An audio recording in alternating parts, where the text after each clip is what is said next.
narito na naman tayo para sa isang napaka-sweet at nakakakilig na love story nila Kalingap Edu at Ate Viancy. Ulat mo ay aking makilala.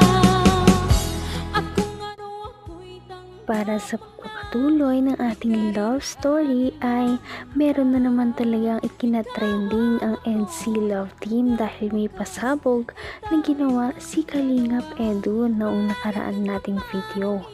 At ngayon nga ang pagpapatuloy nito dahil sinabi niya kay Ate Viancy na gusto niya daw talaga ito. Ngunit hindi naniniwala si Ate Viancy sa mga sinasabi ni Kalingap Edu. Kaya naman, para patunayan ito, ay tumalon si Kalingap Edu sa ilog. At hindi lamang isang beses, kundi dalawa. Kaya naman parang nininervyos talaga si Ate Viancy dahil sa mga ginagawa ni Kalingap Edu para lamang patunayan ang nararamdaman. Ang nais ko lang Kung naman po kayo maglangon.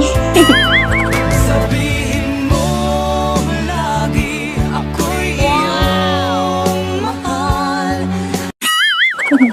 At hindi pa nandali at hindi pang habang buhay. Hindi nagtataksil kahit na Yan si para sa ito.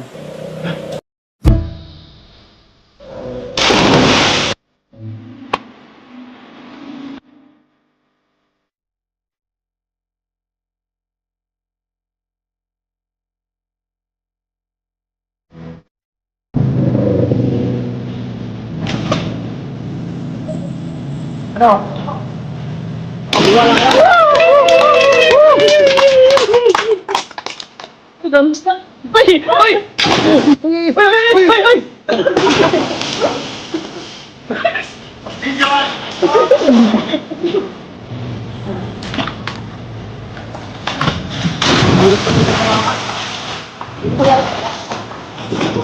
Ilahin kita. Kaya? Ewan ko din.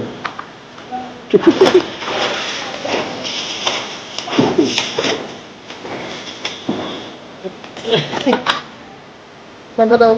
Yan. Kailan sa tabi? kung ano ako'y tanggap mo na hindi ka rin nag-aalilangan pa. Nabigla talagang lahat dahil sino ba naman ang basta-bastang tatalon sa ilog ng hindi planado, diba?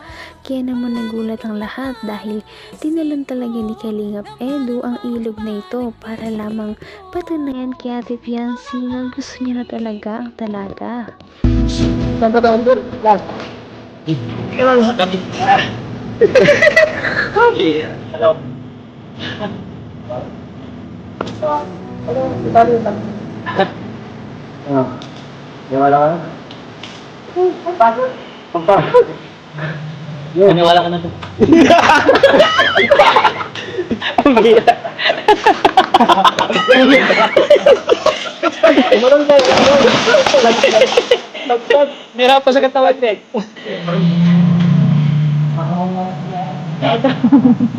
Wala. Edo. Hindi ba yan? Hindi. Naniniwala na po ako. Huwag na po kayo mag-ano baka umalis dyan. Wala akong magagawa. Hindi na ako eh.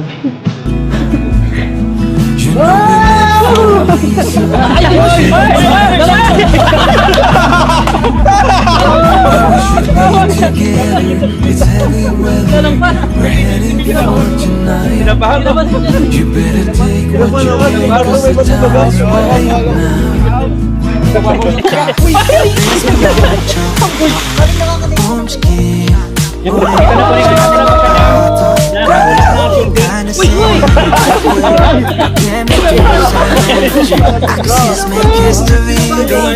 Kailangan natin damayan si Eds at pinatunayan niya eh. Hoy, kayo mga alalay na! Naman ang bawat panaginip ko, ikaw lang ang tinitipon. Ang malala pa dito, Talagang hindi isang beses kundi 2 beses talagang tinalon ni Kalingap Edu ang ilog na ito para lamang patunayan kay Ate Fiancee na gusto niya ang dalaga, at si Ate Fiancee naman ay namumula na lamang sa gilid.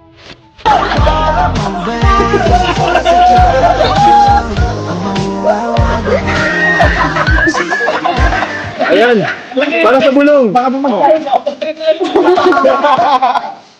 Takbo! May saan kayo! Para sa bulong. So, dahil ito. Sunod, si Sam! Tama tayo siya. Para sa ito.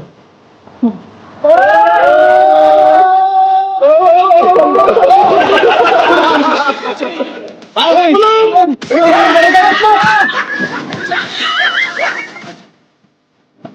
Bro, kinakabahan ako sa'yo, bro! Naman, ganyan mo.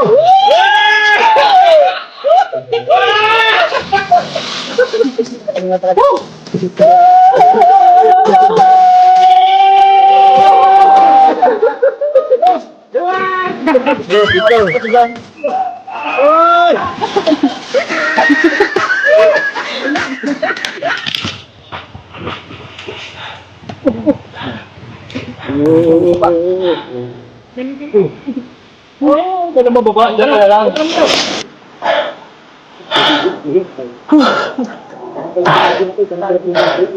Pagod. So, ano?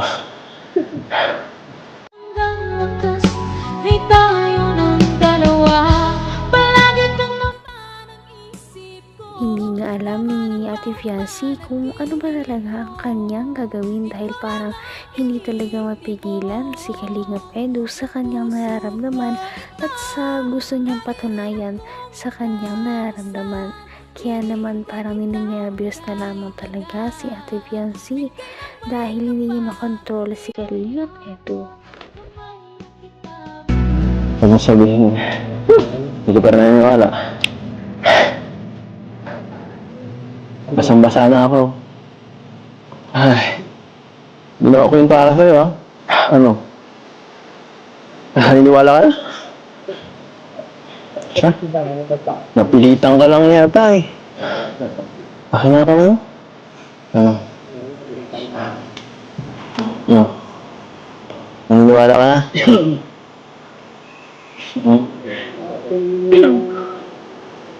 Dito ka tumingin.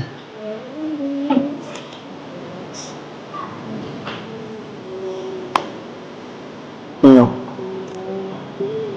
Hindi ka naman naniniwala eh. Ha? Siyempre.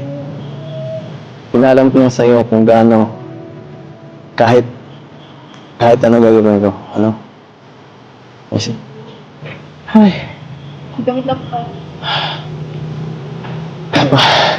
Sige na nga. Ano? Payatot no? Pagod ako dun, ha? Napagod ako dun. Ako lang yan nag-enjoy dito eh. Pero